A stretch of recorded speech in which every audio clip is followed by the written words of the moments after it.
अस्सलामुअलैकुम and very good morning. जागो लाहौर में आप सबको खुश आमदीद कहते हैं जनाब। हंसती मुस्कुराती और ख़ूबसूरत सी सुबह के साथ और हल्की हल्की फॉगी सुबह भी आज विटनेस की जा रही है।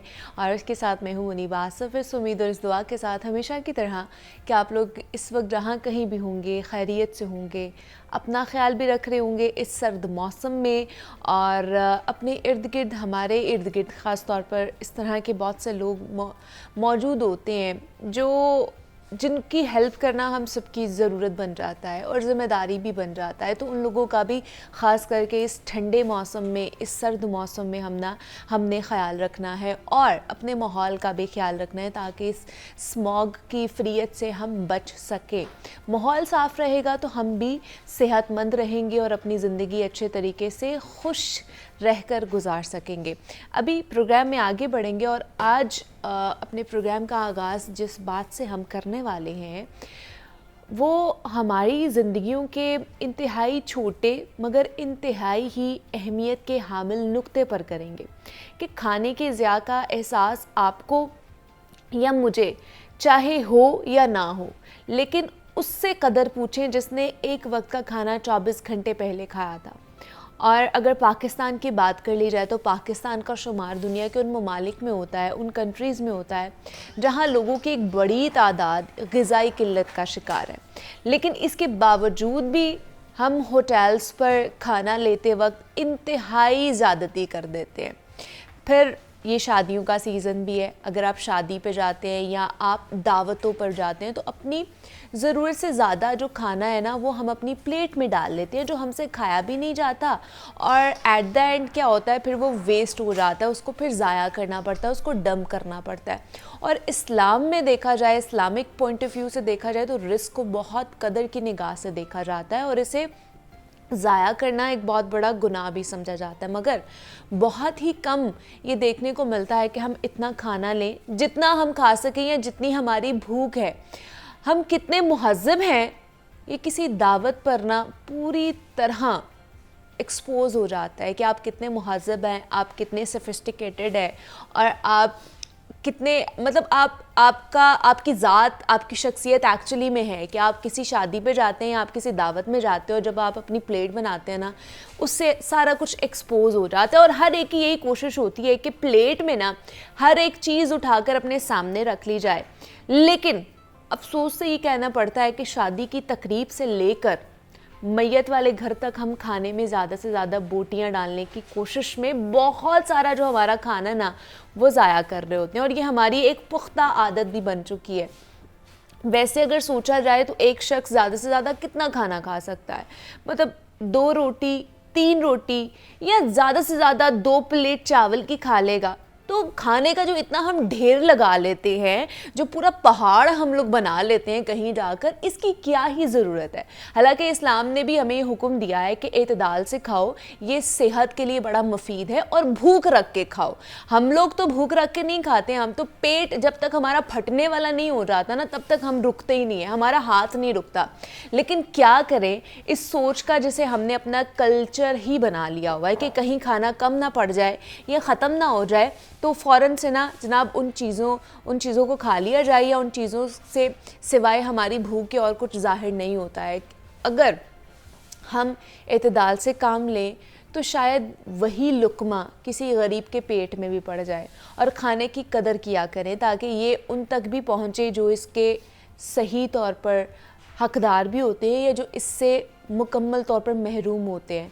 एक अंदाज़े के मुताबिक अगर मैं आपको बताऊं, जो डेटा हमें बताता है वो ये बताता है कि जनाब पाकिस्तान में जो है ना वो 43% लोग जब रात को सोते हैं ना तो उन्हें अगली सुबह रोटी या खाना मिलने की उम्मीद नहीं होती है, जबकि 20% ऐसे लोग हैं जो बाकायदा तौर पर ग़िज़ाई किल्लत का शिकार है। उसमें बच्चे भी आ जाते हैं, ख़ास तौर पर बच्चे आते हैं, उसमें फिर ख़वातीन भी आ जाती हैं, उसमें हर कैटेगरी का इंसान आ जाता है जो ग़िज़ाई किल्लत का शिकार है। और 20% लोग, इसका मतलब है कि बहुत बड़ी पॉपुलेशन हमारी ग़िज़ाई किल्लत का शिकार है इस वक्त। तो ऐसे मुल्क में आप इस तरह कितना ज़ाया खाना कर सकते हैं कि खाना इतना मंगवाएं जितना आप खा सकें और ये काम घर से शुरू होना चाहिए। हर चीज़ आपकी ज़ात से, आपके घर से शुरू होना चाहिए, क्योंकि घर से शुरू होगा ना तो बाहर के मामलात ख़ुद ठीक होना शुरू हो जाएंगे। और घर की एक बहुत बड़ा, एक मैं भी ये कहूँगी अलमिया है कि हमारे घर में जो फ्रिज होती है, हम उसमें इतना खाना भर देते हैं कि जो बचा है हमने उसमें रख दिया है, उसमें चाहे वो ख़राब हो जाए फ्रिज में पड़ा हुआ, लेकिन हमने किसी को देना नहीं है। वो फ्रिज में पड़ा पड़ा ज़ाया हो जाता है, तो उसको ज़ाया होने से बचाने से उसको ज़ाया होने से बेहतर है कि आप किसी को दे दें ताकि वो उससे अपनी भूख मिटा सके। और खाना बच जाए तो किसी ज़रूरतमंद को एटलीस्ट दे देना चाहिए। और शादियों में भी इस आदत को आप लोगों ने ख़ास तौर पर अपनाना है, क्योंकि आजकल शादियों का मौसम भी है और शादियों का सीज़न भी है। अलहदा से सबको मुझे लगता है कि खाना सर्व करना चाहिए, मतलब पर पर्सन है तो आपको फिर अलहदा से सबको एक एक, पहले ज़माने में जिस तरह मुझे लगता है कि डब्बा दिया जाता था पुराने ज़माने में हमारे मदर फादर, हमारे पेरेंट्स की शादियों पे, कि वो डब्बा दिया जाता था, इतना ही आपको मिलना है और इतना ही आपने खाना है, उसमें कोई चीज़ वेस्ट नहीं होती थी। अब क्योंकि खुला खाना होता है और लोग दिल जितना करता है उतना भर लेते हैं और फिर वो खाया नहीं जाता है। भले इस प्रैक्टिस से शायद थोड़ा सा आपका पैसा ज़्यादा लग जाए या वेटर्स की उस वक्त जो है ना भाग दौड़ ज़्यादा हो जाए, लेकिन खाना इतनी बेदर्दी से मुझे लगता है कि ज़ाया नहीं होगा। ये मेरा पॉइंट ऑफ व्यू है। अपने मैदे को भी महदूद रखें और अपने दस्तरखान को ज़रूरतमंदों के लिए वसी करना है। अपने मैदे को वसी नहीं करना है कि आपने हर चीज़ जो है ना अपने मैदे में डाली जानी है और बाद में फिर आपने बीमार होकर बैठ जाना है। बहुत से लोग हैं फिर इतना ज़्यादा 3 दिन बाहर जाके खाते हैं, शादियों का सीज़न है, शादियों में जाके खाते हैं, तो उसके बाद फिर वो बीमार हो जाते हैं कि भाई उनको फूड पॉइजनिंग हो गई है, उनको खाना रास नहीं आया है, तो वो इसीलिए होता है। और फिर भी वो बाज नहीं आते हैं, फिर भी वो खाना ज़ाया ज़रूर करते हैं। तो बेहतर नहीं है कि आप जो खाना ज़ाया कर रहे हैं वो किसी के मुँह में चला जाए। वो जो लोग जो तरस रहे हैं अच्छा खाना खाने को, जो तरस रहे हैं एक वक्त की रोटी खाने को, जो तरस रहे हैं एक वक्त का खाना खाने को, उनके लिए आप वो मैसर कर दें, वो ज़्यादा बेहतर नहीं है कि वो आप लोगों को दुआएं भी देंगे, आपकी आखिरत भी संवरेगी, आपकी दुनिया भी संवरेगी। तो इस हवाले से खाना जितना ज़ाया पाकिस्तान में या कह लें कि ये एशियाई मुल्क में होता है और कहीं पे भी नहीं होता, और शायद दुनिया में और भी होता हो, लेकिन हमारे डेटा के मुताबिक हमारी जो कौम है, पाकिस्तानी कौम है, खैरात देने में भी सबसे आगे है, खाना ज़ाया करने में भी सबसे आगे बढ़ती ही जा रही है। तो इस चीज़ का आप लोगों ने ख़ासकर ख्याल रखना है कि जितना आपका मैदा है उतना ही आपने खाना खाना है, जितनी भूख है आपने उतनी ही अपनी प्लेट सजानी है, या थोड़ी सी भूख रख कर खाना खाएं, वो ज़्यादा बेहतर है आपके लिए। और सेहतमंद एक्टिविटी या सेहतमंद आदत भी यही है कि भूख रख कर थोड़ा सा खाना खाना चाहिए।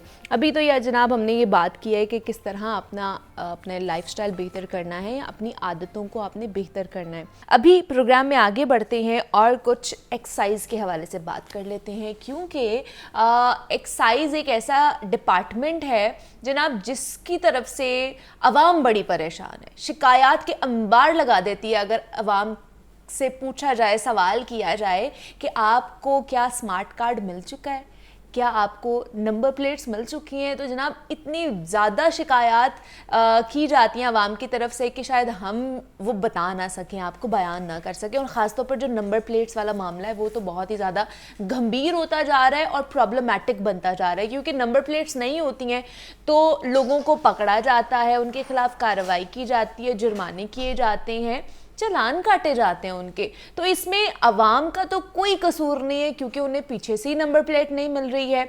और क्या वजह है, क्यों इल्तिवा का शिकार होती जा रही है नंबर प्लेट्स। दूसरा स्मार्ट कार्ड का प्रॉब्लम भी है कि स्मार्ट कार्ड भी लोगों ने बहुत देर से अप्लाई किए हुए हैं, जुलाई जून 6-8 महीने हो चुके हैं लोगों को, या इससे भी ज़्यादा शायद हो चुके हैं, लेकिन स्मार्ट कार्ड का इजरा भी अभी तक नहीं हो सका या इल्तिवा का शिकार है। जो मेरे पास डेटा है वो है जनाब 3 से 4 लाख स्मार्ट कार्ड अभी भी इल्तिवा का शिकार है, और कोई नंबर प्लेट्स लगभग 30 लाख के करीब नंबर प्लेट्स हैं जो अभी भी इल्तिवा का शिकार है, जो लोगों को नहीं मिली हैं।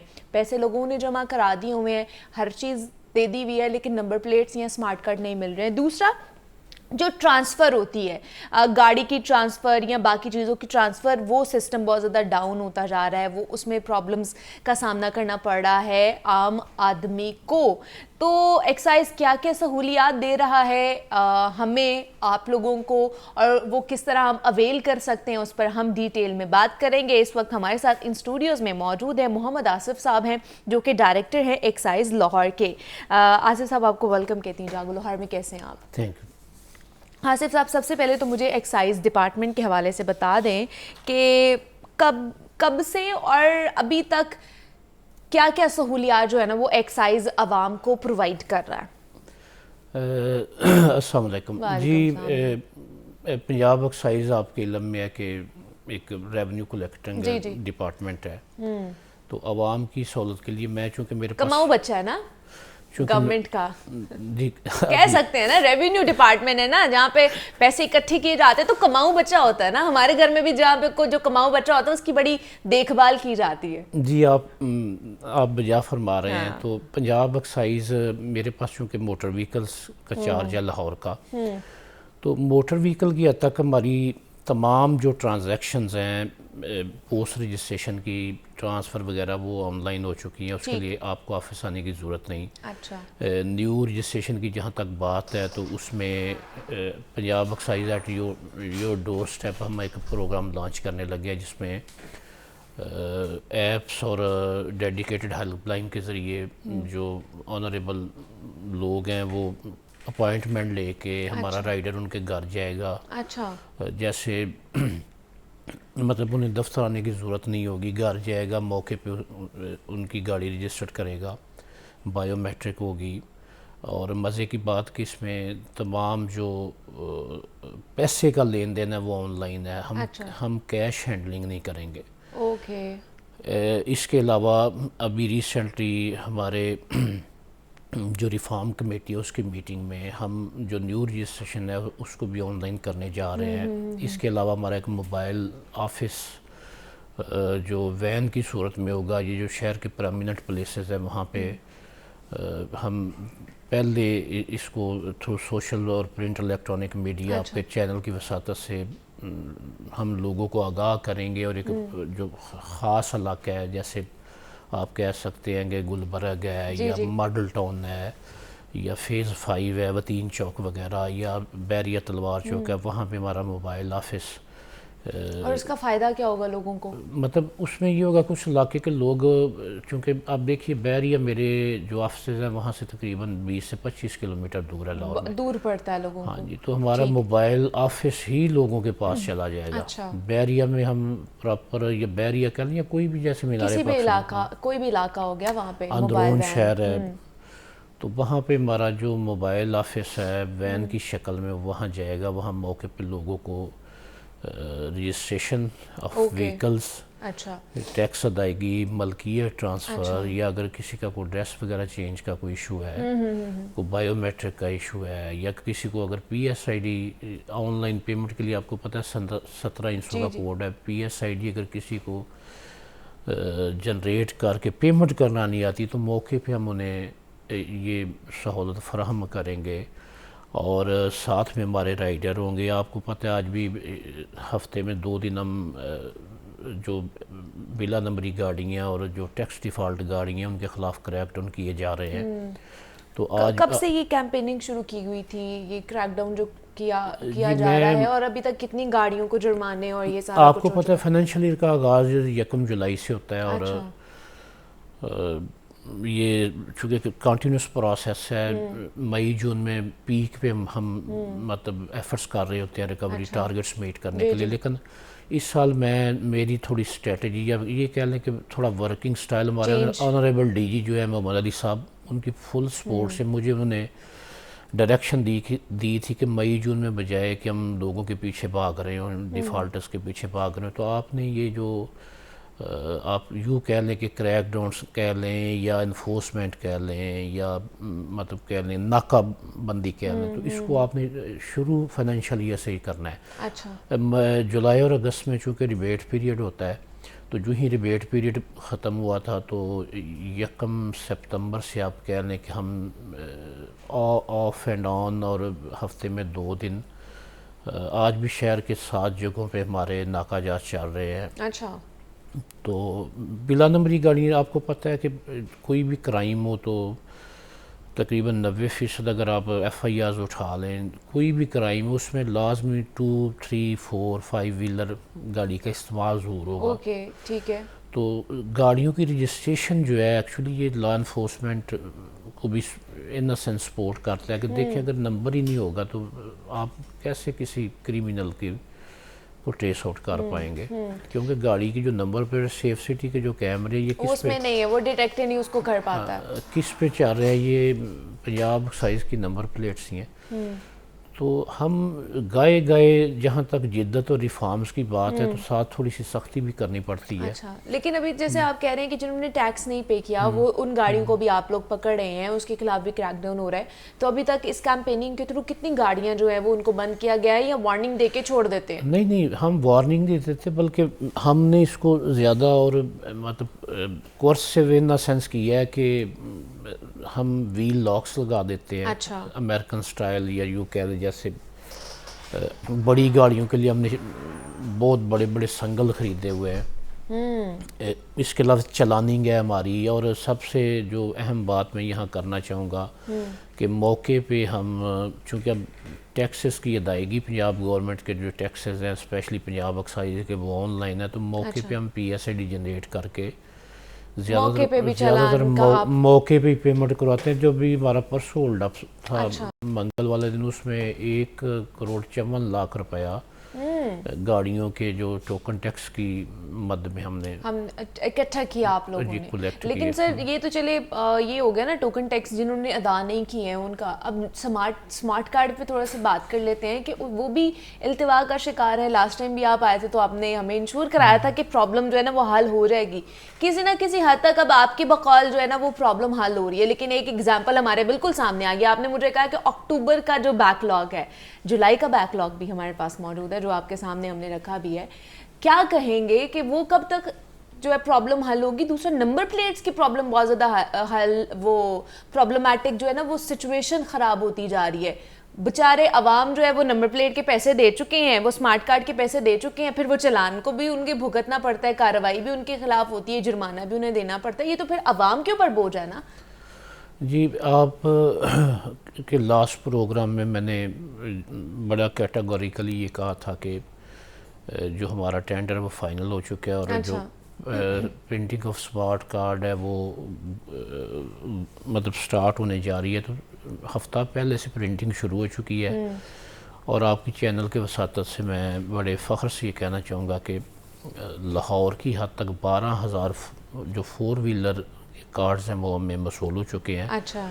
और हम वो लोगों को डिलीवर भी कर पा रहे हैं। अभी हमारा जो SLAPATB से हुआ है उसमें जो 25 लाख के करीब मैसेजेस मैंने अरेंज किए हैं, जिसमें ना सिर्फ हम लोगों से रिक्वेस्ट करेंगे कि वो अपने टैक्सेस दें, बल्कि जिन जिन लोगों के स्मार्ट कार्ड हमारे पास आना शुरू हो गया उनको भी आप देखिएगा कि विदिन 7 डेज मैसेज जाना शुरू हो जाएंगे कि आप तशरीफ़ ले आइए और अपनी जो गाड़ी है उसका स्मार्ट कार्ड ले जाए, मतलब उनको मैसेज मिल प्रिंटिंग जाएगा। स्टार्ट हो चुकी है, आप बेफिक्र रहिए। मैं बिल्कुल ये ज़िम्मेदारी से आपके इस प्रोग्राम की वसात से मैं ये कहना चाह रहा हूँ कि इसमें बिल्कुल परेशानी की ज़रूरत नहीं। जहाँ तक नंबर प्लेट्स की बात है तो उसमें गवर्नमेंट G2G बेसिस, यानी फेडरल गवर्नमेंट के एक अदारे से हमारा कंट्रैक्ट हुआ था नंबर प्लेट्स का। एक्चुअली इशू ये है कि डॉलर आपको पता है लास्ट ईयर यकदम उसने जंप लिया तकरीबन 100 रुपीज़ का।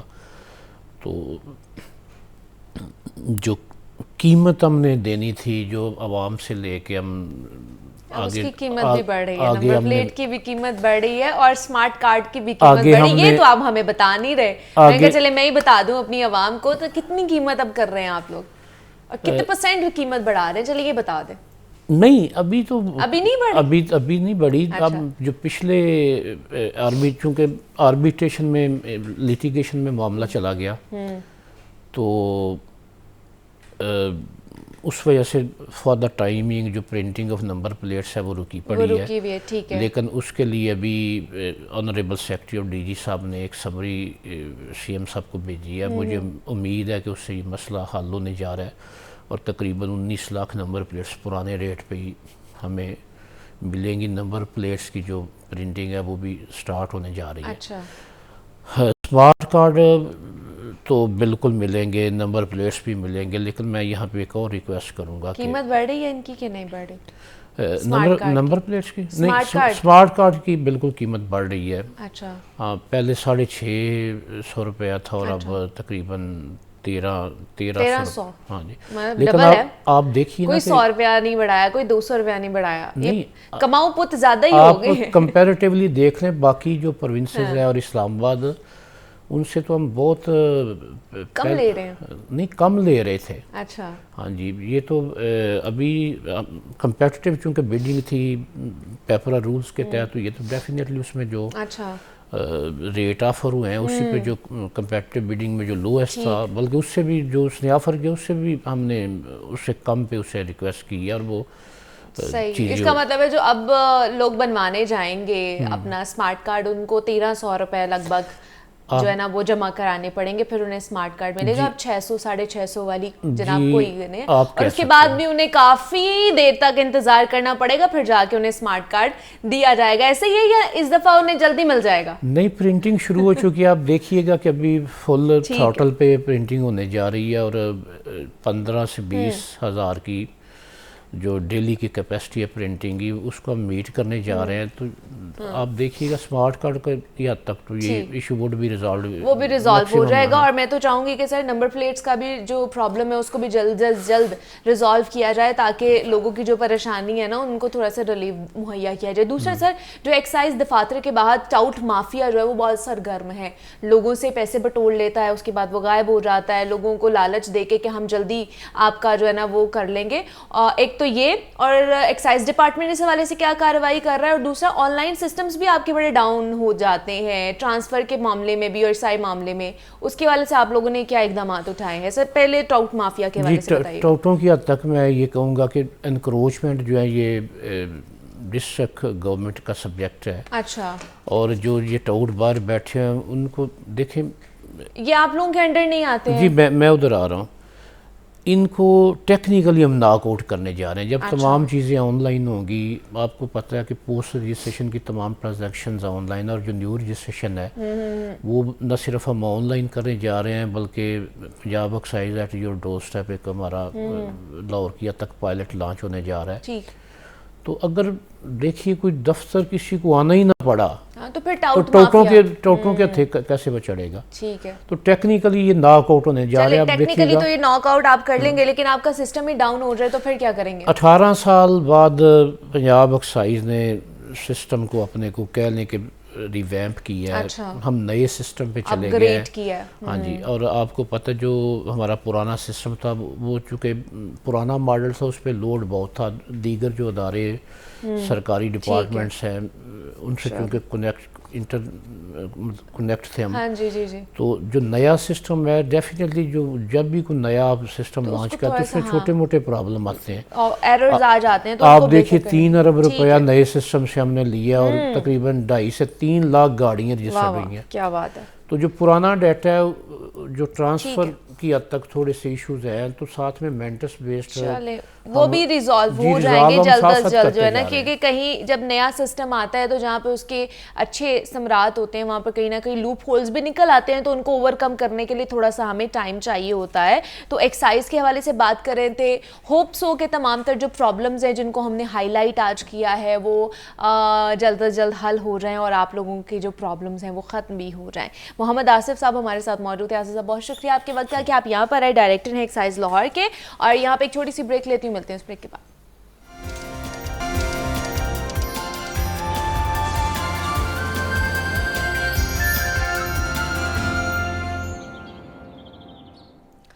वेलकम बैक टू जागो लाहौर। जनाब, अब कुछ बात कर लेते हैं स्किन केयर के हवाले से, क्योंकि सर्दियों का मौसम है और सर्दियों में ख़ास तौर पर ये मौसम, शादी का सीज़न भी चल रहा है और हर कोई ये चाहता है कि हमारी स्किन अच्छी हो, अच्छी रहे। और शादी से पहले जो ब्राइड्स टू बी हैं वो भी यही चाह रही हैं कि जनाब हमारी स्किन जो है वो ग्लो करे। कुछ ऐसी रेमेडीज़ हमें बताएं या कुछ ऐसे इंग्रेडिएंट्स हों, ऐसे कुछ मेकअप प्रोडक्ट्स या स्किन केयर प्रोडक्ट्स ऐसे हों जिनको हम लगा कर जो कुछ अर्सा पहले ही हम अपनी स्किन को अच्छा कर सकें, रिपेयर कर सकें या ग्लो कर सकें। अच्छा, हमारी जो स्किन है या हमारा जो फेस है ना, हमारी बॉडी में कोई भी हार्मोनल चेंज होता है या कोई भी बीमारी होती है ना, सबसे पहले हमारे फेस पे उसका कह लें कि साइंस एंड सिम्टम्स आना शुरू हो जाते हैं। हार्मोनल इम्बैलेंस की वजह से या कोई और चीज़ की वजह से अगर दाने निकलना शुरू हो जाते हैं तो आपको पता चलता है कि जनाब अब कोई एक्नी प्रॉब्लम हो गई है या कोई ऐसा, इसको इतनी देर लगेगी। ये कुछ अलामात होती हैं जो हमारे स्किन की वजह से, हमारी जिल्द की वजह से जो हमें इशारा देती है कि अब आपने, अगर एक्नी शुरू होगी तो आपने पानी ज़्यादा पीना है। इसका मतलब आप पानी नहीं पी रहे हैं वाफर मिकदार में। कुछ ऐसे और भी अमराज होते हैं जिनकी जो साइंस एंड सिम्टम्स हैं वो आपकी जिल्द से या आपकी स्किन से पता चलना शुरू हो जाती है। जैसे बहुत एक कह लें कि आम ज़ुबान में या बहुत ज़्यादा फ्रिक्वेंटली इसकी बात भी की जाती है, ये बहुत कॉमन स्किन का इन्फेक्शन है, चंबल जिसे कहा जाता है या सोराइसिस जिसे कहा जाता है, वो भी है। और उसका भी पता चलना शुरू हो जाता है, वाइट वाइट धब्बे से आपको पड़ना शुरू हो जाते हैं, उसके ऊपर बहुत ज़्यादा कह लें कि जलन भी होती है या ख़ारिश बहुत ज़्यादा होती है, ड्राइनेस बहुत ज़्यादा होना शुरू हो जाती है। तो आज हम तमाम तर इन चीज़ों की, या कह लें कि किस तरह हमने अपनी स्किन को रिफ़्रेश करना है, उसको किस तरह हमने ग्लोई बनाना है, और इस विंटर मौसम में हमने किस तरह अपनी रूटीन को लेकर चलना है कि अगर कोई इस तरह का स्किन इन्फेक्शन आपको हो जाए तो आपको क्या क्या एहतियात बरतनी चाहिए और कब आपको डॉक्टर के पास जाना चाहिए। बिकॉज हम लोग इनको बहुत ही इग्नोर कर देते हैं, इन तमाम तर कंडीशंस को। हमारी खासतौर पर अगर स्किन के हवाले से इस तरह का कोई इन्फेक्शन हो तो हम कहते हैं कोई बात नहीं, ये लगा लो, ये लगा लो, घरों के जो टोटके होते हैं, और उसके बाद वो इन्फेक्शन बढ़ता ही जाता है, एग्रीवेट हो जाता है। तो आपको ये लाजमी हम आज बताएंगे कि कौन सी कंडीशन में या कब आपको डर्मेटोलॉजिस्ट के पास या कंसल्ट डॉक्टर के पास जाना चाहिए।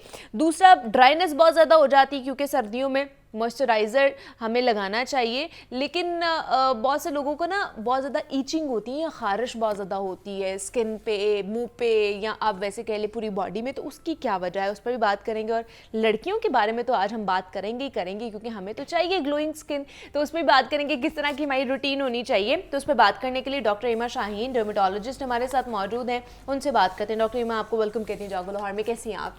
अल्लाह का शुक्र, ठीक ठाक। Happy winters. Happy winters to you. Well, very awaited season. हम सब लाहौर वाले बहुत इंतजार वेट कर रहे थे कब आएगा ये फॉगी सीजन, ये विंटर का, जिसमें सर्दी आएगी, क्योंकि नवंबर में या दिसंबर के शुरू में भी हमें इस तरह का सीजन नहीं देखने को मिला था। खैर, अब क्योंकि ये सीजन विंटर्स का भी है और दूसरा शादियों का भी सीजन है, जिस तरह मैंने बात की है, तो ग्लोई स्किन हर किसी को चाहिए। और विंटर में वैसे भी कहते हैं कि थोड़ी सी डल हो जाती है आपकी स्किन। तो क्या होना चाहिए, हमारी रूटीन क्या होनी चाहिए ग्लोई स्किन के लिए, उसको अचीव करने के लिए? देखें, बीइंग ट्रेन डर्मेटोलॉजिस्ट, मैं तो हमेशा बात करती हूँ होलिस्टिक अप्रोच की। अच्छा। क्योंकि हम हमेशा समझते हैं कि स्किन केयर की जब भी बात हुई है, जहाँ भी बात हुई है, हमने स्किन केयर में सिर्फ लिमिटेड रहना है लगाने वाली चीज़ों के। भी ये भी लगा लो, ये भी लगा लो, टोटके लगा लो, मेडिसिन लगा लो, जो आजकल सोशल मीडिया पे चीज़ें अवेलेबल, सीरम ये लगा लो, वो लगा लो। आपकी स्किन, जैसे अभी आपने कहा कि बीमारी प्रोजेक्ट करती है, कि कोई भी बीमारी अंदरूनी हो, कोई स्टमक का प्रॉब्लम, कोई जिगर का प्रॉब्लम, वो स्किन से पता चलता है। इसी तरह आपकी हेल्थ भी आपकी स्किन से पता चलती है। अगर आप ओवरऑल हेल्दी हैं तो आपकी स्किन ग्लो करेगी। I can not over emphasize the healthy routine. जब भी बात होती है मैं हमेशा कहती हूँ कि अपनी डाइट का, अपनी एक्सरसाइज का, अपनी स्लीप का ख्याल रखें, वाटर इनटेक का ख्याल रखें। उसके बाद कमिंग बैक टू सर्दी, कि सर्दी में हमारे अक्सर कंप्लेन होती है, मैं ये नहीं कहूँगी ये सिर्फ लड़कियों में लिमिटेड नहीं है, एज इन क्लिनिक्स या हॉस्पिटल हर जगह आते हैं, स्किन डल हो गई है। डलनेस का इशू अगर आप देखें, सिंपली एक्सप्लेनिंग, यानी हम आराम से जो बता सकते हैं वो ये है कि एक विंटर हमारा ड्राई होता है, बहुत ज़्यादा ड्राइनेस होती है। बहुत ज़्यादा ड्राइनेस की वजह से आपकी स्किन की जो सबसे ऊपर वाली लेयर, जिसको हम एपिडर्मिस कहते हैं, वो भी ड्राई हो जाती है। जब वो ड्राई होती है तो एक जो नॉर्मल चीज़ है कि अगर एक रफ सरफेस होती है उसके ऊपर आप लाइट डालें, वो इतनी अच्छी तरह रिफ्लेक्ट नहीं होती, जबकि वो एक स्मूथ शीशा शाइनी, उससे वो एक अच्छी तरह रिफ्लेक्ट होती है, उसमें ग्लो आता है। Same holds true for the skin. Okay. यानी अगर आपकी स्किन प्रॉपरली हाइड्रेटेड है, यानी आप पानी ठीक पी रहे हैं और आप मॉइस्चराइज अच्छी तरह कर रहे हैं, तो वो इस तरह छोटे छोटे स्केल्स की फॉर्म में आपकी अपर लेयर होती है, वो बिल्कुल फ्लैट और एक लेयर में रहेंगे तो वो ग्लोई नजर आएगी। क्या तो आपने मॉइस्चराइजेशन जब मुंह धोया है तब मॉइस्चराइजेशन, जब आपको ड्राई लगा है तब अपना जो भी रूटीन मॉइस्चराइजर लगा रहे हैं वो अप्लाई करें, तो इंशाल्लाह वो फिर आपको डलनेस का या थोड़ी सी डार्कनेस का इशू नहीं आएगा। और बहुत ज़्यादा हॉट वाटर ना यूज़ करें because that makes it dry. अच्छा, और दूसरा जैसे मैंने बात की कि बहुत से लोगों को खारिश या ईचिंग का प्रॉब्लम भी हो जाता है, उसकी क्या वजह है? कभी मुंह पे खारिश कर रहे होते हैं, कभी बॉडी के ऊपर खारिश कर रहे होते हैं, खासतौर पर विंटर्स में उन्हें बहुत ज़्यादा होती है।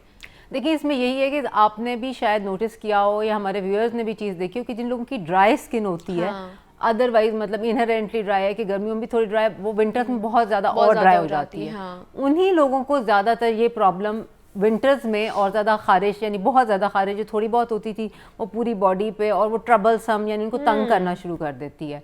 अब खारिश की वजह बेसिकली यही है कि अब ये जो एपिडर्मिस की मैंने अपर लेयर की बात की, ये हमारी प्रोटेक्टिव लेयर होती है, ये हमारी स्किन का वाटर लॉस भी रोकती है, और उसके अलावा ये बैक्टीरिया की या कोई एलर्जेंस जो एयर में हैं या कोई आप जो अप्लाई कर रहे हैं उनका स्किन में जाना भी रोकती है। अगर ये डिसरप्टेड है, यानी ड्राई होने के साथ वो स्केल ऑफ होनी शुरू होती है, एक तो लुक खराब होती है, उसके बाद उसका फंक्शन भी खराब होता है, तो वो एलर्जेंस जो है वो दे टेंड टू, यानी ज्यादा वो आपकी डीप स्किन में जाएंगे और ज्यादा खारिश करेंगे। अब हल अगेन वेरी आसान कि आप वो ज्यादा गर्म पानी ना यूज करें, ड्राई ना हो स्किन, और मॉइस्चराइजर यूज करें, डैम्प स्किन पे करें, नहाने के फौरन बाद कोई अच्छा बॉडी लोशन, कलरलेस ऑर्डरलेस हो, यानी खुशबू और रंग के बगैर तो ज्यादा अच्छी बात है, या अगर आपको सूट किया हुआ और एलर्जीज नहीं होती, आपको उसकी खुशबू पसंद है तो वो भी, लेकिन मॉइस्चराइज तो इंशाल्लाह वो प्रॉब्लम नहीं होगी। लेकिन यहाँ पे एक और बात, जैसे यही बात कि डॉक्टर के पास कब जाने, कई दफा ये इन रूटीन मेजर्स से ये चीजें बेहतर नहीं होती। तो इट्स बेटर कि आप फौरन अपने डर्माटोलॉजिस्ट से कंसल्ट करें, बिकॉज ये होता है कि मैनी अ टाइम्स हमारे बहुत अच्छे जनरल फिजिशियंस वगैरह मौजूद हैं, लेकिन ये है कि they take resort in steroid for everything rather than making a diagnosis, तो वो ये है मामला थोड़ा ख़राब हो जाता है, क्योंकि कई दफ़ा ये भी हो सकता है कि वो आपकी जस्ट ड्राइनेस ना हो और स्किन का कोई और प्रॉब्लम चल रहा हो। तो एक तो prevention is better than cure, और फिर अगर टाइमली डायग्नोसिस हो जाए तो हम उसका ट्रीटमेंट ज़्यादा इजीली और ज़्यादा इफेक्टिवली कर सकते हैं। लेकिन क्या ये सर्दियों में ज़्यादा स्किन इन्फेक्शंस एक्टिवेट हो सकते हैं अगर उनका ख्याल नहीं रखा जाएगा? तो देखिए मुनीबा, दो बातें, एक तो स्किन की कंडीशंस हैं। अब इन्फेक्शन का टर्म जो है वो रूटीन में बहुत ज़्यादा यूज़ होती है, लेकिन मैं इस चीज़ पे ज़्यादा रोशनी डालना चाहूँगी कि इन्फेक्शन वो चीज़ है जो किसी वायरस या किसी बैक्टीरिया या किसी फंगस, ये लाइफ की फॉर्म्स होती हैं, the smaller form from where the life has started, उसकी वजह से होता है। अब ये चीज़ें आप कहीं ना कहीं से एक्वायर करते हैं, यानी दूसरे इंसानों से, या फिर कई दफ़ा जिम में, या आप स्विमिंग पूल्स वगैरह यूज़ कर रहे हैं, वहाँ से दूसरे गए हैं, वहाँ से इन्फेक्शंस लगते हैं, या कई दफ़ा एयरबॉर्न कम होते हैं, तो ये चीज़ इन्फेक्शन होती है जो ये लिविंग ऑर्गेनिज्म की वजह से, घर में जो पेट्स होते हैं उनसे भी बिल्कुल जानवरों से भी हो सकती है, but not always. Fungal infection या कई दफ़ा ये इन्फेस्टेशंस होती हैं, स्केबीज वगैरह, वो जानवरों से लगती हैं। नॉट यूजुअली जो आपके डोमेस्टिकेटेड एनिमल, क्योंकि ज़ाहिर आप उनकी भी सफाई का ख्याल रखते हैं, लेकिन कई दफ़ा लोग जैसे स्ट्रे एनिमल्स होते हैं उनके लिए भी उनका ख्याल करते हैं, बहुत अच्छी बात है, लेकिन साथ अपना भी ख्याल रखें। अगर उनको कोई ऐसा प्रॉब्लम है तो उसको वेट से आप ट्रीट करा लें, और अपना भी ख्याल रखें कि आप उनको जब इस तरह का प्रॉब्लम हुआ है तो टच ना करें। अच्छा, बात आ रही थी कि इन्फेक्शन, उसके बाद होती है एलर्जीज। एलर्जीज जो है वो this is a non living material, जैसे मैंने बात की कि कलर की या परफ्यूम की, इसी तरह हवा में कई दफा पौधे होते हैं, कोई डस्ट होते हैं, पॉलन जो आ जाते हैं, ये वाला भी सीजन आता है तो उसमें बहुत ज्यादा होती है लोगों को। तो ये this is not a living material, लेकिन उसके अगेंस्ट बॉडी की रिस्पॉन्स आती है, कुछ लोगों में कम आती है, कुछ में ज़्यादा आती है, जो एलर्जी प्रोन होते हैं उनमें ज़्यादा आती है, तो वो एलर्जेंस होते हैं। तो हर चीज़ इन्फेक्शन ही, और कुछ स्किन की कंडीशंस हैं। अब जैसे इसको हम एटोपी कहते हैं, जो ड्राई स्किन का प्रॉब्लम है, जो बहुत सिवियर हो जाता है, वो उसको हम कहते हैं कि मौरूसी तौर पर, यानी आपकी जीन्स में मौजूद है और आपकी स्किन इनहेरेंटली ड्राई है, तो वो इन्फेक्शन नहीं है। तो आप हर चीज़ के ऊपर एंटीबायोटिक खा के या एंटीबायोटिक लगा के उसका ट्रीटमेंट नहीं कर सकते। या अगर इन्फेक्शन भी अगर फंगल है तो उसका ट्रीटमेंट और है, अगर बैक्टीरियल है तो उसका ट्रीटमेंट और है। तो अगर इस तरह की आपकी रूटीन केयर से, या होम रेमेडीज में भी ये कि लोगों ने वैसलीन लगा ली या इस तरह की कोई चीज़ कर ली, उससे अगर बेहतर नहीं हो रहा with in a weeks time, या मैक्सिमम आप वो ले लेंगे 10 डेज में, तो आप बेहतर ये है कि डॉक्टर के पास जाएं, प्रॉपर ट्रेन प्रोफेशनल के पास जाएं और अपने प्रॉब्लम को ख़त्म करें और अपनी ज़िंदगी को मुश्किल ना बनाएं। क्योंकि ये छोटे छोटे इन्फेक्शन जिस तरह क्वालिटी ऑफ लाइफ को इम्पेयर कर रहे होते हैं, तो वो बहुत ज़्यादा मसला बन जाता है। बिल्कुल ऐसे ही है, जैसे मैंने सोरासिस की बात की है, यहाँ पर वो जो चंबल है उसका भी लोग कहते हैं अच्छा इसके ऊपर कुछ लगाते जाओ, खुद ही लगाते जाओ तो वो ठीक हो जाएगा, और वो करते करते इतनी ज़्यादा एग्रीवेट हो जाती है कि फिर ऑटोमेटिकली लास्टली आपको फिर डॉक्टर के पास जाना पड़ता है। पहले ही आप इतना उसके ऊपर खर्चा कर चुके होते हैं, अब आपको डॉक्टर के पास जाके फिर आप कहते हैं इतना महंगा, डर्मेटोलॉजिस्ट इतना महंगा है, क्योंकि आपकी प्रॉब्लम बहुत ज़्यादा बढ़ गई होती है, तो उसको कम करना होता है। अच्छा, दूसरा मुझे ये बताइए डॉक्टर इमा कि बहुत से लोगों को ना सर्दियों में भी हाथों में बहुत ज़्यादा पसीना आता है हाथों के अंदर, क्या ये भी कोई ऐसा जैसे मैंने कहा कि हमारी जिल्द जो है ना इशारा देती है हमें किसी भी प्रॉब्लम के हवाले से, पिंपल्स निकल आए तो हमें पता चल जाता है कि हम पानी बहुत कम पी रहे हैं, या कोई मेदे का प्रॉब्लम हो गया तो उसके हवाले से भी लोग कहते हैं जैसा यहाँ पे आपके माथे पे पिंपल्स हो रहे हैं या आपके यहाँ पे चीक्स पे पिंपल्स हो रहे हैं तो आपको पता चल जाता है कि आपके मैदा डिस्टर्ब है। तो क्या इस तरह का कोई प्रॉब्लम है कि आपके हाथ में जो बहुत ज़्यादा पसीना आता है वो भी कुछ अलामत दे रहे हों, हमें इशारा दे रहे हो? मुनीबा, यहाँ पे दो चीज़ें, एक तो आपने ज़्यादा पसीना हाथों में आने की बात की, और दूसरी चीज़ ये कि आप बिल्कुल ठीक कह रही हैं कि जो इंटरनल प्रॉब्लम्स हैं उनकी मैनिफेस्टेशन स्किन पे आती है, लेकिन कुछ बहुत कॉमन मिथ्स भी हैं, अच्छा। यानी रॉन्ग बिलीव्स। अब ये है कि जैसे स्किन पे दाने निकलना, पानी पीने का, वैसे तो ये कि हाइड्रेशन बहुत अच्छी होनी चाहिए, आपकी स्किन ग्लो करेगी, आपका जो स्किन में वो जो glycosaminoglycans and hyaluronic acid naturally dermis में, यानी जो स्किन की सेकंड लेयर उसमें मौजूद हैं, वो वाटर रिटेन तभी करेंगे जब आपकी बॉडी में एडिक्वेट वाटर होगा। वो बहुत अच्छा है, बहुत अच्छी बात है कि आपके जो टॉक्सिन्स हैं वो वाटर के थ्रू रिमूव होते हैं। और लेकिन अगर आपका मैदा खराब है या आप पानी कम पी रहे हैं, उससे दाने नहीं निकलते। अच्छा। उससे दाने कभी भी नहीं निकलते। दाने निकलने में आप ये कह सकते हैं कि हार्मोनल इम्बैलेंस के साथ दानों का एसोसिएशन बिल्कुल है, उसके साथ हो जाता है। तो अगर इस तरह की कोई प्रॉब्लम है और नहीं ठीक हो रही तो फिर हम खुद भी हार्मोन्स के टेस्ट वगैरह कराते हैं। अब हम आते हैं कि अगर इस तरह की कॉमन मिसबिलीव है, ये अगेन आपका डॉक्टर अगर वो समझता है कि उसको अपनी सारी जिम्मेदारी पूरी करनी चाहिए, वो आपकी बिलीव्स को भी इस तरह ये एकदम से ये आपको कर्ब नहीं कर देगा बिलीव को, या आपको स्नब नहीं करेगा कि आप गलत कह रहे हैं, लेकिन आपको समझाएगा कि आप ये इंटेंशनों में ना आए, क्योंकि स्ट्रेस हर प्रॉब्लम को और स्किन की हर बीमारी को खराब करता है, एक्ने को भी खराब करता है, और सारे जो आपने अभी सोराइसिस, एक्जिमा सब खराब करता है। तो आप इस स्ट्रेस में बैठे रहते हैं कि मेरा मैदा खराब है, तो वो स्ट्रेस ना लें। दूसरी बात आ गई हाथों पे पसीने की।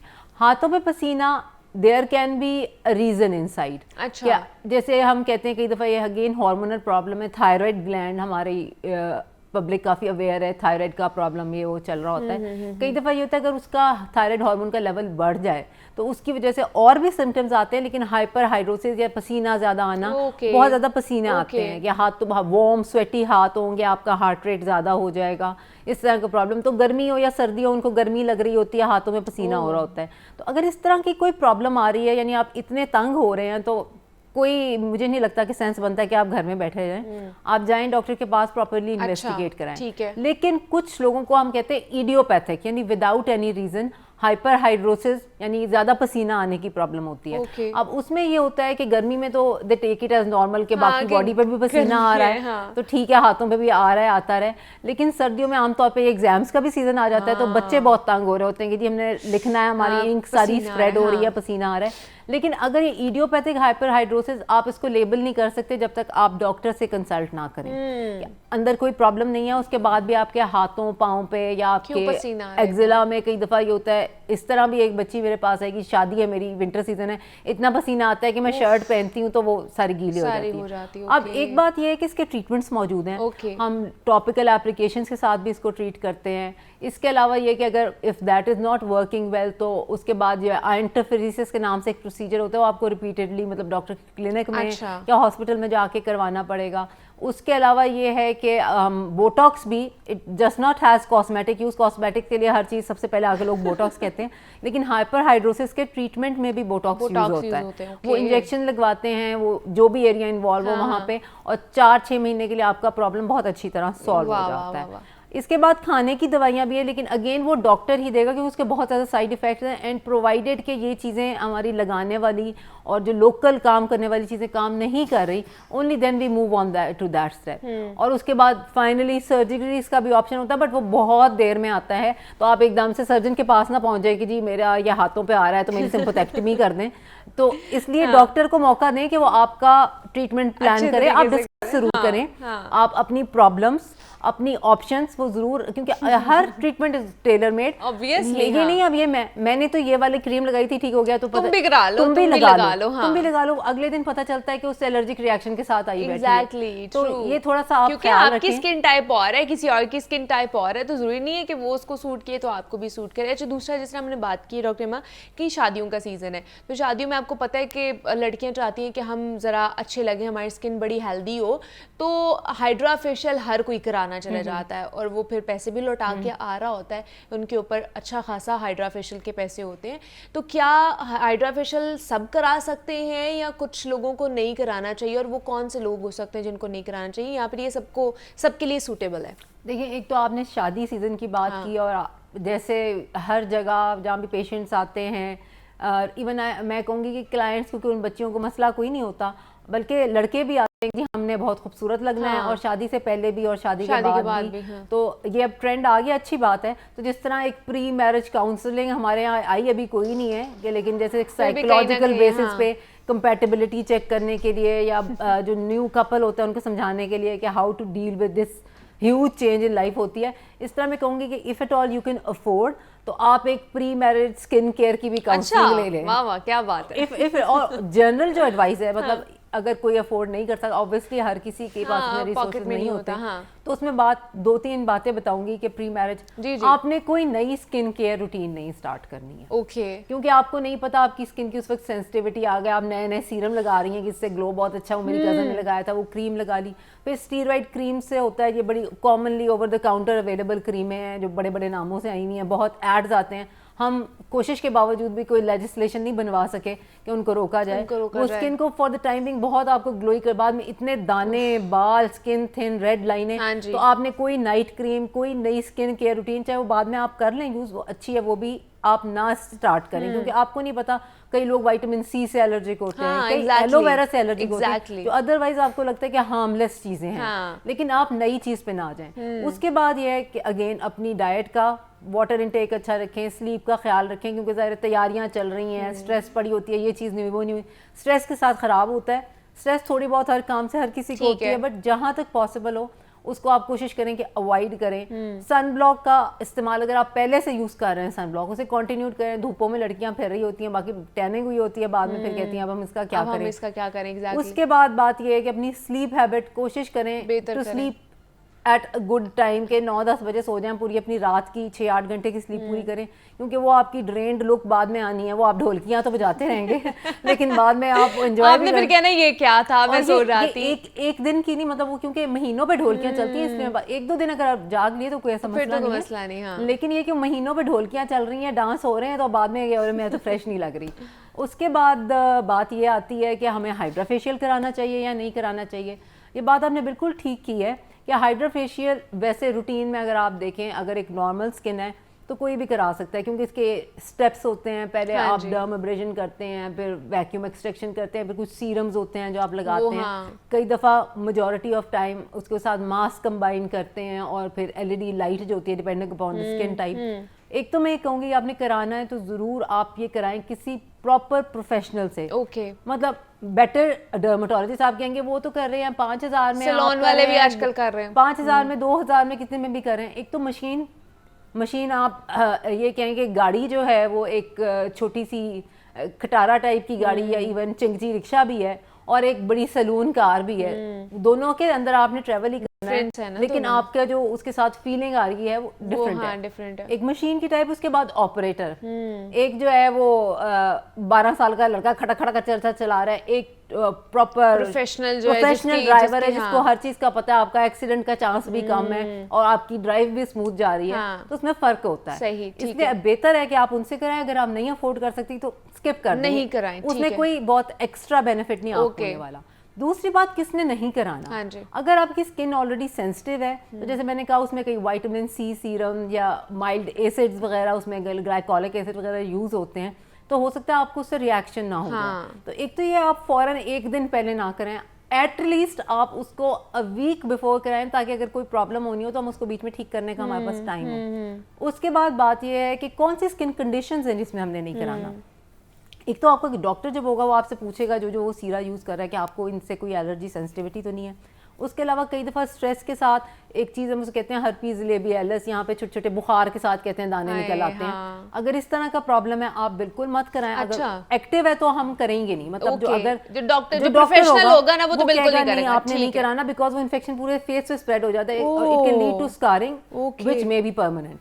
उसके अलावा अगर आपको कोई ऐसी प्रॉब्लम, जैसे हमने बार बार बात की सोराइसिस की, या हम कहते हैं एलपी, इसमें कॉर्बनराइजेशन एक फिनोमेना होता है कि जहां भी थोड़ा सा ट्रॉमा होता है, बीट फिजिकल यानी कोई चोट लगी है या कोई रगड़ लगी है या कोई केमिकल लग गया है, उस जगह पे अगर आपकी बाकी स्किन पे वो आता है तो वो वहां पे भी आ जाएगा। ठीक है, तो psoriasis one of them common problem है। एक हम लाइकन प्लैनस कहते हैं वो। तो इस तरह की अगर कोई प्रॉब्लम आपको ऑलरेडी है, तो अगेन अगर आपका डॉक्टर होगा वो आपसे पूछेगा कि आपको पहले कोई क्या कंडीशन है, क्या है, तो वो फिर नहीं करेगा। लेकिन अगर आपको कोई सोराइसिस, अब सोराइसिस को अबरस कहते हैं, बर्स इज समथिंग डिफरेंट, जो व्हाइट स्पॉट हम पहले अबरस कहते हैं ऑन कैमरा आने से डिस्कस करें। बर्स इज लेप्रेसी या जज़ाम, दैट इज समथिंग डिफरेंट, और उसके साथ बहुत स्टिग्मा अटैच था।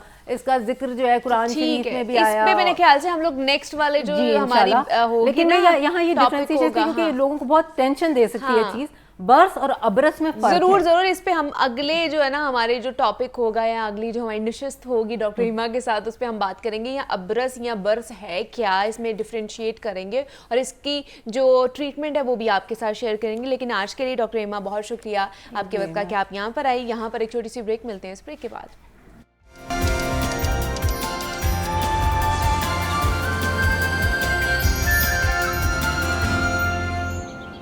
वेलकम बैक टू जागो लाहौर। जनाब, पाकिस्तान में 8 फरवरी को इंतखाबी मैदान सजेगा, लेकिन इसकी तैयारियां अभी से शुरू हो चुकी हैं। कागजात नामजदगी का सिलसिला भी शुरू हो चुका है, बैनर्स फ्लैक्सेस छपना शुरू हो चुके हैं और वो लोग जो सिर्फ इलेक्शन में आवाम को मिलने के लिए जाया करते थे उनका सिलसिला भी शुरू हो चुका है और वो सारा सिलसिला हमें देखने को भी मंजर आम पर नज़र आएगा। और इसके साथ साथ अगर बात कर ली जाए कि जनाब क्या सूरत हाल रहने वाली है, और उस पर भी बात करेंगे कि लाहौर इंतखाबी सरगर्मियों का आपको पता है कि एक खसूसी मरकज़ समझा जाता है और पीपल्स पार्टी सबसे पहले इंतखाबी दंगल को मद्देनज़र रख कर जलसे कर रही थी और गाहे बगाहे PTI भी जो है KPK में मीटिंग्स में मसरूफ़ नज़र आई। नून लीग भी उम्मीदवारों के नाम ख़त्मी तौर पर फाइनल करने के लिए इंटरव्यूज़ कर रही है और 31 दिसंबर तक नाम फाइनल जारी कर दिए जाएंगे।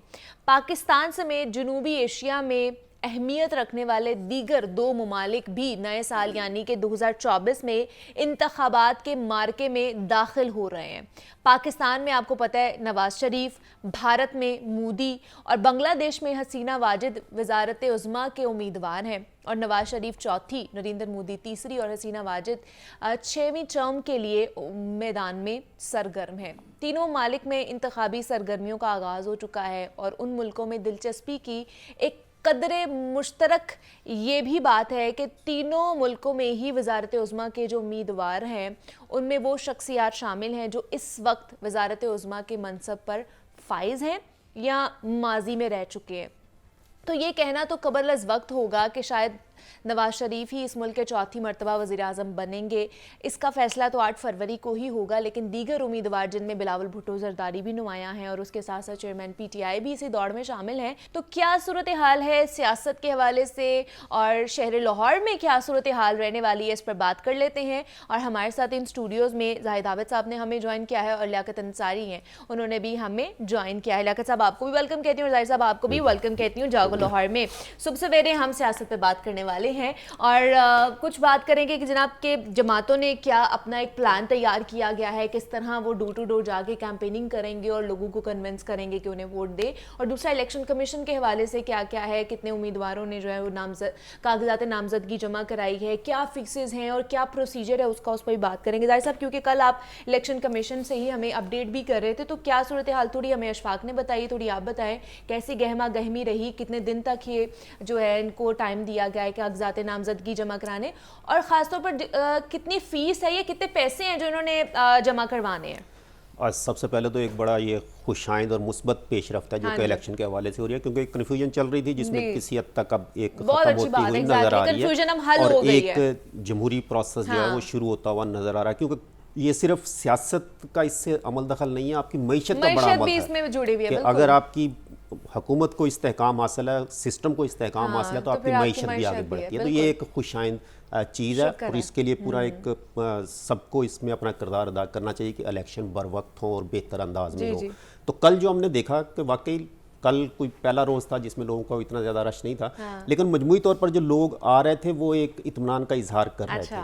और हमने जो देखा कि इस वक्त तक, जैसे कि अभी इशफाक भी बता रहे थे कि 214 लोगों ने कागजात नामजदगी हासिल की है, और आज भी हमने जो लिस्ट देखी है, जो अखबारात में मीडिया में लिस्टें आई हैं, उसमें कोई भी ऐसा बड़ा नाम नहीं है जो कि मिस हो रहा हो, जो कि इलेक्शन ना लड़ना चाह रहा हो, या वो उसका बाइकाट करने की बात कर रहा हो, या उस पर कोई अदम इत्मीनान का इजहार कर रहा हो। नवाज शरीफ साहब ने भी जमा करा दी कि नहीं? करवाई नहीं है अभी, लेकिन करवा देंगे, वो लाइन में ज़रूर हैं। मतलब क्यों में 3 दिन है चूँकि, और ये एक दिन कागजात नामजदगी लिए जाते हैं, फिर उन्हें फिल किया जाता है, फिर उन्हें वापस किया जाता है, प्रोसेस होता है पूरा, उसके डॉक्यूमेंट्स लगने होते हैं।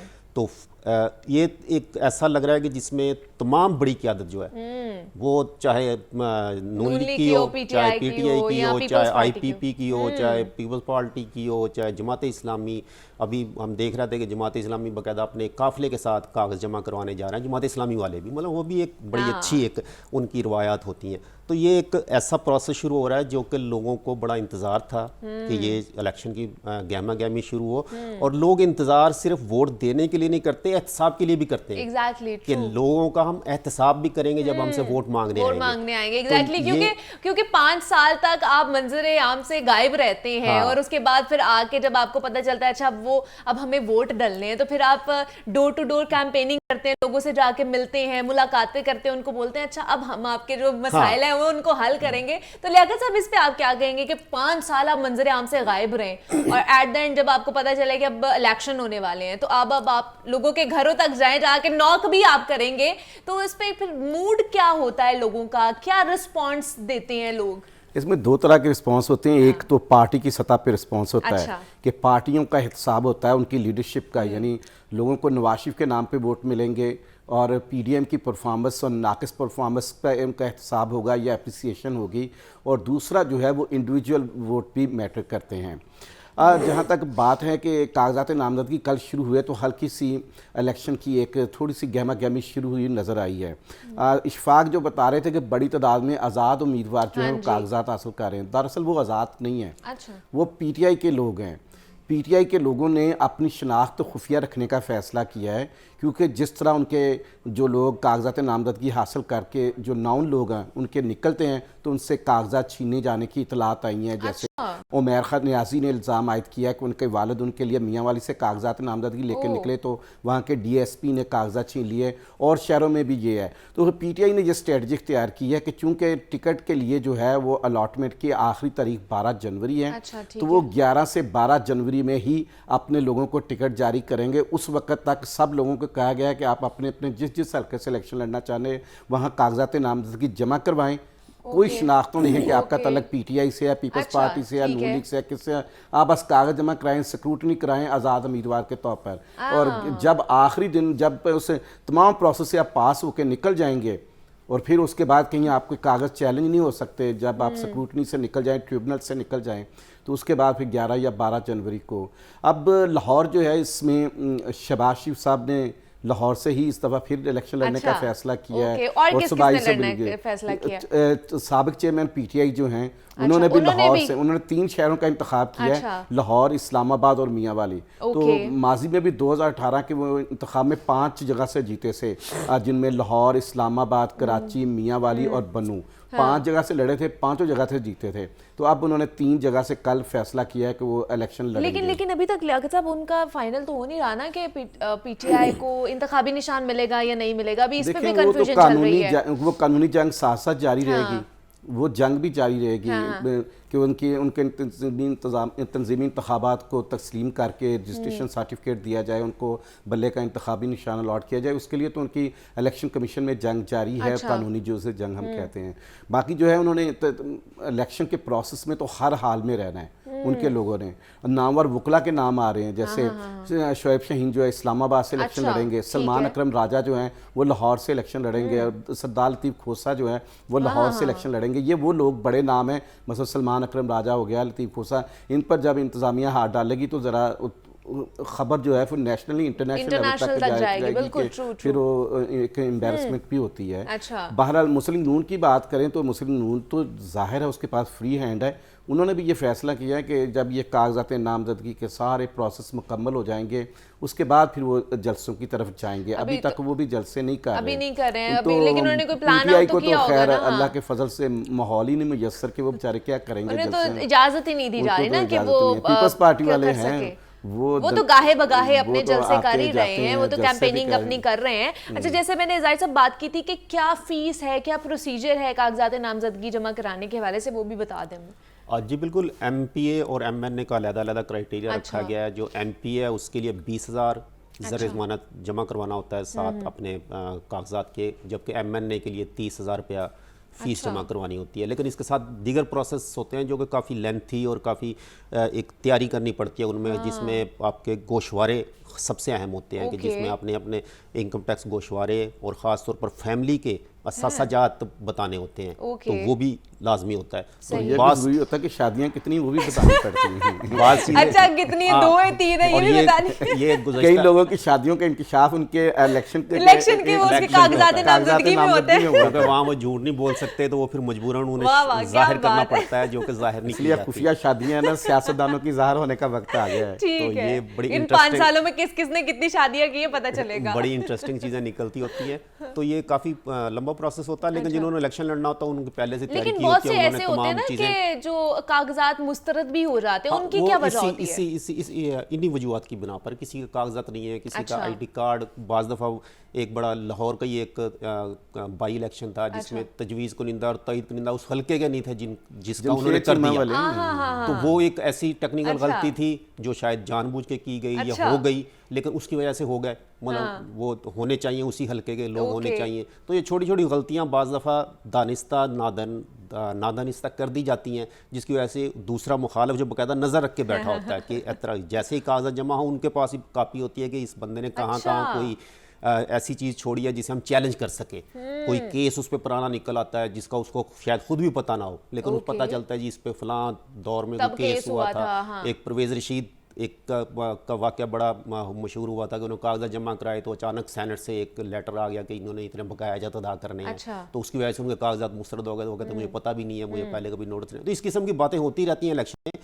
तो ये अभी बड़ा एक दिलचस्प और बड़ा सब्र आजमा मरहला होता है सियासतदानों के लिए। ये डेट इन्होंने क्या रखी है, कब तक जमा करा सकते हैं? आज तो दूसरा दिन है ना, कल जमा करवा देंगे, उसके बाद 23 को इब्तिदाई लिस्ट लग जाएगी, फिर उस पर एतराज़ात आएंगे, एतराज़ात के दौरान स्क्रूटनी होती जाएगी साथ साथ, और 30 दिसंबर तक स्क्रूटनी मुकम्मल कर ली जाएगी, और 13 जनवरी को पूरा प्रोसेस मुकम्मल करके जो भी उम्मीदवार होंगे उन्हें उनकी मंशा के मुताबिक इंतखाबी निशान अलाट कर दिए जाएंगे कि आप अब इस इंतखाबी निशान के तहत इस जमात के लिए, इस जमात के साथ खड़े होकर इलेक्शन लड़ सकते हैं। बयानिया क्या बनाया गया इलेक्शंस के लिए?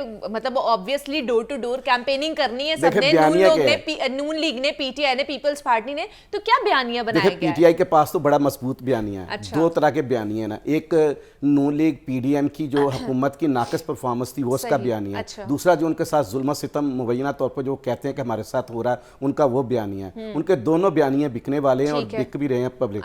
नून लीग का बयानिया जो है वो PDM की हुकूमत नहीं है, उसको तो वो ओन ही नहीं करते ना। शहबाज शरीफ की हुकूमत की किसी खूबी खामी को वो ओन ही नहीं करते। उनका बयानिया नवाज शरीफ की परफॉर्मेंस जो माजी की हुकूमत में उन्होंने दिखाई थी, वो आज भी रोटी का रेट नवाज शरीफ के दौर के बताते हैं। 2018 से पहले वाली जो उनकी परफॉर्मेंस 2013 वाली परफॉर्मेंस वो नवाज शरीफ की दौर की रोटी का रेट बताते हैं, शहबाज शरीफ की दौर की रोटी का रेट नहीं बताते। वो समझते ही नहीं है कि ये वो हमारी चीनी का रेट नवाज शरीफ के दौर का गिनते हैं कि 50 रुपए में चीनी थी, वो शहबाज शरीफ के दौर की रेट नहीं गिनते। वो शहबाज शरीफ को जो है पॉलिटिकली जो है वो अपना प्राइम मिनिस्टर ही नहीं शायद ऑन करते कि उसने जो किया या नहीं किया, वो उसको ला तल्लका। कहीं आप उनकी किताबों में, तकरीर में शहबाज शरीफ की परफॉर्मेंस का जिक्र नहीं आएगा। वो कहेंगे बस वो तो हमने जो साबिक चेयरमैन PTI हैं उनकी हुकूमत की खामियां दुरुस्त करने में शहबाज ने वक्त लगा दिया, परफॉर्मेंस कहीं नहीं उनकी आती। पीपल्स पार्टी के पास जो बयानिया है वो उन पीपल्स पार्टी का तो एक अपना ही कह लें ना, उनकी तो एक ज़रा जिद्दोजहद बनिस्बत दूसरी जमातों के जमहूरी ज़्यादा है। वो अभी भी लचक देते हैं, दूसरी अपोजिशन जमातों को भी देते हैं। वो हालांकि अगर कोई कलमा खैर है पीटीआई के हक में तो पीपल्स पार्टी के मुंह से अब भी कलमा खैर निकल जाता है। वो आपने देखा जब लाहौर हाई कोर्ट में बिलावल भुट्टो आए हैं तो वहाँ पर साबिक चेयरमैन पीटीआई के हामियों ने उनके हक में वज़ीर आज़म के नारे लगाए हैं। तो बिलावल भुट्टो ने कहा आपको आज़ादी है, मेरे लोग मेरा वज़ीर आज़म का नारा लगाएंगे, आप अपने का लगा लें। यही तो जमहूरियत में होता है। फिर जो यही तो जमहूरियत का हुस्न भी होता है ना, एक्सेप्टेंस होनी चाहिए हर किसी की, कोई भी जीत सकता है। तो जमात इस्लामी जो है उसका बयानिया बिल्कुल हिसाब से मुख्तलिफ है। ना वो नून लीग को पसंद करती है, ना वो पीपल्स पार्टी को पसंद करती है, ना वो पीटीआई को पसंद करती है, ना किसी का इत्तेहादी बनती है।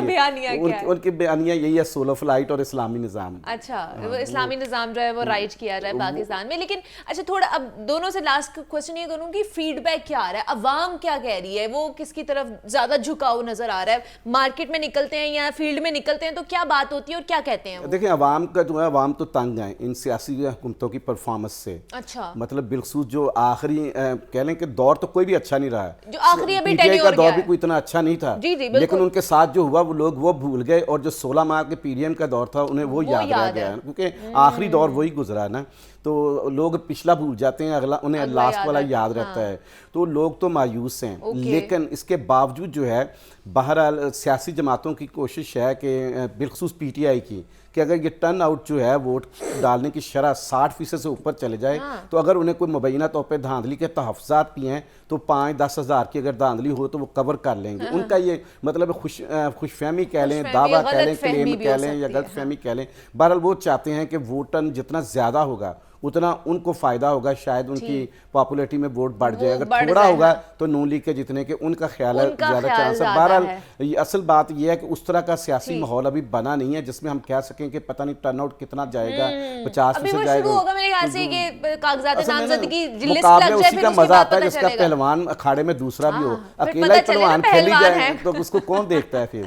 ज़ाहिर साहब, आप क्या कहेंगे? आप भी जाते हैं, फील्ड में जाते हैं, तो लोगों का फीडबैक क्या आ रहा है इस हवाले से, इलेक्शन के हवाले से खास तौर पर कौन सी पार्टी की तरफ झुकाव नजर आ रहा है? पीडीएम का जो दौर है उसमें तो वो खुद तस्लीम करते हैं कि हमने सियासत ने ही रियासत बचाई है। ठीक है, यानी ये तो उनका इस पे वो उन्हें कोई शर्मिंदगी नहीं, वो इस पे इख्तियार करते, वो कहते हैं हमने सियासत अपनी कुर्बान की है। अच्छा, लेकिन रियासत बचाई है। अब वो इस बयानिए को भी लेके जाएंगे कि देखें हमने इस मुल्क के साथ जो कुछ हो रहा था, जो डिफॉल्ट होने की बात आज वो नहीं हो रही। ये तो एक हकीकत है कि आज से 1 साल पहले या 1.5 साल पहले जो डिफॉल्ट होने की बात डिफॉल्ट के दिहाने पे थे, बिल्कुल ऐसे ही है, बल्कि तकरीबन हो चुके थे। हाँ। लेकिन अब वो नहीं हो रहा। तो इसमें उनको ये क्रेडिट तो जाता है कि उन्होंने कहा जी हमने सियासत नहीं की, हमने रियासत बचाई। ठीक है। और दूसरी जो पीटीआई है उसको वो खुद ये तस्लीम करते हैं कि हमारा तमाम मलबा पीडीएम ने आके उठा लिया था और हमारी जान छूट गई उससे। हाँ। तो वो ये एक ऐसी चीज़ें हैं कि जिसमें अवाम जिस वक्त वोट पहले चाहे जो भी हवा हो, लेकिन जिस दिन वोट देने जा रहा होता बंदा उस दिन उसका फैसला बहुत अहम होता है। और पाकिस्तान में ये बड़ी अहम चीज़ है, पाकिस्तानी सियासत में डायनामिक्स में,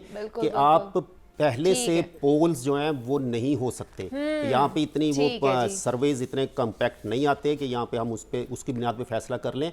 लेकिन जो आखिरी रोज़ होता है जिस दिन बंदा वो चाचा गफूरा वोट डालने होता है, उस दिन उसके दिल में जो आता है वो फिर वही करता है। रात को सही रात पहले वो बंदा सोचता है मैंने सुबह जाके किसको वोट डालना है। उम्मीदवार को वोट डालता है, नजरिए को डालता है, या उम्मीदवार के दादा के नाम पे वोट डालता है कि इसके दादा ने हमारा फलां काम किया था। ये ऐसी चीजें होती हैं, ये चलती आ रही हैं, उस पे डालता है। जाहिद आबिद साहब हमारे साथ मौजूद थे, लियाकत अंसारी साहब हमारे साथ मौजूद थे। आप दोनों का बहुत शुक्रिया कि आप दोनों यहाँ पर आए। सियासत पे हम बात कर रहे थे, इलेक्शंस पे हम बात कर रहे थे, गहमा गहमी चल रही है। मुझे इजाजत दीजिए, अपना ख्याल रखिएगा, अल्लाह हाफ़िज़।